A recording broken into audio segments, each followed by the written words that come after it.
From the day we were old enough to understand comparisons, my sister Ayesha was already winning, and I was already losing. She was the bright star of our family, the one relatives bragged about at gatherings, the name spoken with pride and admiration. I was the quiet shadow standing beside her, introduced only when someone remembered I existed. If success had a sound, hers echoed loudly. Mine barely whispered. I wasn't lazy. That's what hurt the most. I worked harder than anyone knew. While others slept, I researched business ideas, taught myself new skills, and failed more times than I could count. Each failure came with lessons, but no applause. When something collapsed, I picked myself up quietly because explaining failure in my family felt like confessing a crime. Still nothing, my father would ask without looking up from his newspaper, trying again. My mother would sigh, already disappointed. Ayesha never said much. She didn't need to. Her silence was louder than insults. Sometimes she would smile politely and tell others, "He's experimenting, you know how these people are. These people." As if I belonged to a different species. The truth was, I had dreams bigger than a safe job and a monthly salary. I wanted to build something of my own, something meaningful. But dreams don't show instant results, and patience is rare in families that worship quick success. Rejection emails filled my inbox, clients disappeared, savings shrank, nights grew heavier. There were moments I sat alone in my room, staring at the ceiling, wondering if everyone was right about me. Maybe I was a failure. Maybe ambition without validation was just foolishness, but quitting never felt right. So I stopped talking. I stopped defending myself, stopped sharing ideas, stopped asking for understanding. Silence became my armor. While they judged my present, I quietly invested in my future, learning markets, building connections, studying people who had failed before they succeeded. Ayesha's rise was rapid. Promotions, praise, respect. She wore confidence like jewelry. And every time someone admired her, I felt smaller, not because I envied her success, but because she never acknowledged my struggle.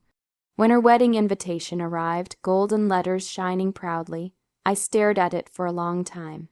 I knew what awaited me there, smiles with hidden mockery, questions soaked in pity, and comparisons sharpened like knives. Still, I decided to go, because sometimes the biggest transformations begin right where humiliation ends. The wedding hall looked like something out of a dream, crystal chandeliers, white roses, golden lights reflecting off polished marble floors. Everything about it screamed success, everything except me. I stood near the back, adjusting my simple suit, already feeling out of place among guests who spoke the language of luxury with ease. Laughter echoed around me, but none of it reached my heart. I could feel the familiar weight settle on my chest, the weight of being judged before I even spoke. Relatives noticed me quickly. "So, what are you doing these days?" an uncle asked, smiling too politely. "Still figuring things out," I replied. He nodded, the smile fading into something sharper. "Ah, some people are just late bloomers." Others joined in. Questions turned into comments. Comments turned into whispers. Each word carried the same message: "You don't belong here." I caught glimpses of Ayesha across the hall, radiant in her bridal dress, surrounded by admiration. She laughed freely, soaking in attention she had earned. For a moment, I felt proud of her. Then I remembered how easily she had let me fall behind. When it was time for speeches, the room quieted. Glasses clinked. Cameras flashed. Ayesha stepped onto the stage, confidence flowing effortlessly. She thanked her parents, her friends, her colleagues. Applause followed every sentence. Then she smiled and glanced in my direction. "And of course," she said lightly, "my brother." A pause. "He's taught me something important," she continued. "That not everyone is meant to chase big dreams. Some people exist to remind us to be grateful for what we have." Soft laughter spread through the crowd. My heart sank. "He's tried many things," she added, laughing again. "But failure has a way of teaching humility, doesn't it?" This time, the laughter was louder. I felt heat rush to my face, my hands trembled, but I forced a smile. Walking out would have been easier. Screaming would have felt better, but I did neither. I stood there silent, because while she mocked my present, she had no idea about my future. I looked around and realized something painful yet powerful. The same people laughing now would one day pretend they had always believed in me. And when that day came, I wouldn't need to say a word. The universe had a strange sense of timing, and it was about to speak very loudly. The laughter hadn't fully faded when something shifted in the air. At first, it was subtle. Whispers near the stage, hurried footsteps, anxious glances exchanged between men in tailored suits. I noticed Ayesha's husband step away from a group of executives, his confident posture suddenly stiff.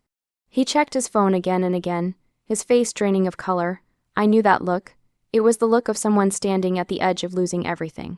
Ayesha noticed him too. Her smile faltered for a brief second before she recovered, but I saw it.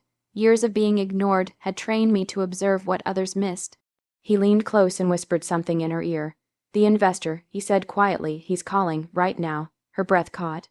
The mystery investor, the one her company desperately needed. The deal that would decide whether her empire expanded or collapsed.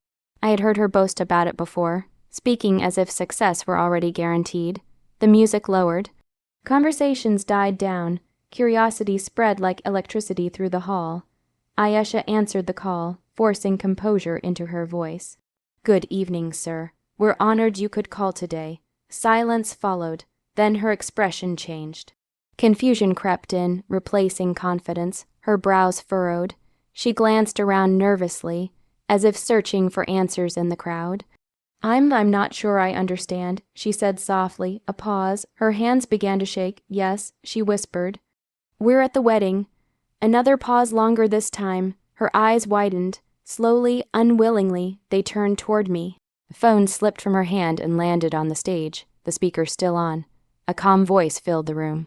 "The funding will be transferred tomorrow morning," the man said. "I believe in the company's future. Also tell my younger sibling the wedding was beautifully organized." The hall froze. Every eye turned to me. I didn't move. I didn't smile. I didn't celebrate, because this moment wasn't about triumph. It was about truth. Ayesha's face drained of color.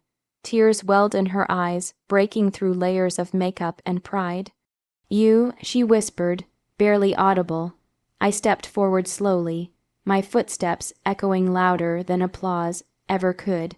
"I never failed," I said gently. "I just chose not to explain myself." Murmurs rippled through the crowd.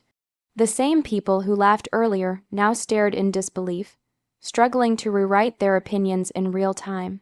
Years of silence stood behind me like a shield, and for the first time in my life, I wasn't standing in my sister's shadow.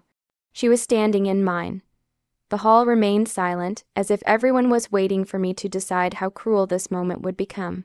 I could feel it, the power shift. The same people who had laughed at me minutes earlier now avoided my eyes, suddenly unsure of who I was. Ayesha stood frozen on the stage, her perfect world cracked wide open, pride bleeding into disbelief. I took the microphone not to humiliate her, but to free myself. I didn't build success to prove anyone wrong, I said calmly. I built it because I was tired of proving myself. My voice didn't shake. Years of silence had strengthened it. I failed many times, I continued, but failure isn't the opposite of success. It's the path to it. Some people walk that path loudly, others walk it quietly. I looked at Ayesha not with anger, but with a sadness that surprised even me. "You saw my struggles," I said softly, "but you never saw my growth." The crowd listened differently now, not with amusement, but with respect. I stepped down from the stage and walked toward her. She was crying openly now, her confidence stripped away. For the first time in her life, she wasn't admired, she was exposed. "I'm sorry," she whispered, her voice breaking. "I didn't know," I thought. "I know what you thought," I replied gently. "You thought success made you superior." That truth hurt more than any insult. I could have walked away. I could have let her sit in her shame forever. That would have been easy. Instead, I placed the microphone back on the stand. "This investment isn't revenge," I said, loud enough for everyone to hear. "It's faith, faith in potential, even when people fail to see it." Gasps followed, not of shock, but of understanding. Later that night, away from the lights and applause, Ayesha found me alone near the balcony. The city lights blurred through her tears. "I was cruel," she said. "You never deserved that, and no," I said quietly, "but I needed it." She looked up, confused. "Pain taught me discipline. Silence taught me strength, and your mockery taught me patience." For the first time, she didn't speak over me. "I forgive you," I added, "not because you apologized, but because I don't want to carry bitterness into the life I built." She nodded, humbled. As I left the wedding, I realized something powerful. The sweetest revenge isn't exposure or humiliation. It's success achieved without losing your humanity. And that night, I didn't just walk away respected. I walked away free.